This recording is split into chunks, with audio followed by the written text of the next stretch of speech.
Kupitia sifa, kama ambavyo baba yetu Apostle David Mbembela alitangulia akazungumza swala hili la sifa kama silaha, akasema tangu siku ya kwanza kabisa, akasema kwamba sisi World Shakers tumechagua kumsifu Mungu, na tutakapokuwa tukimsifu Mungu, Mungu atapigana vita vyetu.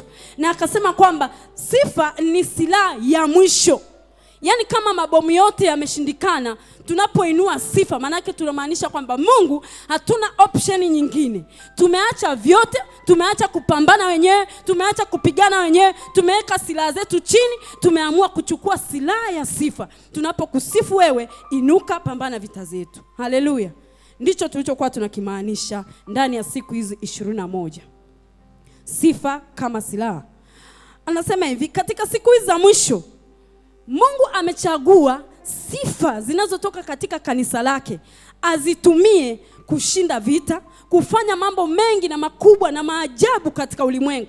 Manake kila kitu ambacho unakiona Mungu anakifanya, msingi wake ni sifa yako, ni ibada yako, ni ule upekee wake ambao unampa, ni ule upekee wake ambao unauinua, unamtukuza kila siku. Unapomuinua na kumtukuza, unajikuta anaanza kujionyesha, anaanza kufanya mambo makubwa kupitia kanisa, kupitia wewe, kupitia mtu mmoja mmoja ambaye anamuinua Mungu. Haleluya. Kwa hiyo sifa ni kitu ambacho Mungu anakitegemea sana katika siku zetu za mwisho. Ni kitu ambacho Mungu anakitarajia sana na kukitegemea ili kufanya kazi na kanisa lake la siku za mwisho. Haleluya. Haleluya. Amen. Kupitia sifa na kuabudu, Mungu anaziangusha falme na mamlaka, anafanya mambo makubwa. Anafungua watu, anaponya watu kupitia sifa. Unaweza tu ukaimba na mapepo yakakimbia. Unaweza tu ukaimba, ukamsifu Mungu, ukamtukuza Mungu, vifungo vikaachia. Falme na mamlaka zikaachia, zikaondoka. Haleluya. Kupitia sifa.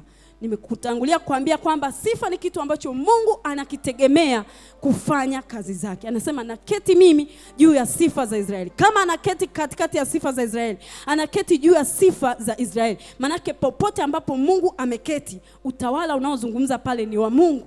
Chochote ambacho kinaendelea pale ni cha Mungu. Manake giza, mamlaka za giza, ufalme wa giza hauna nafasi.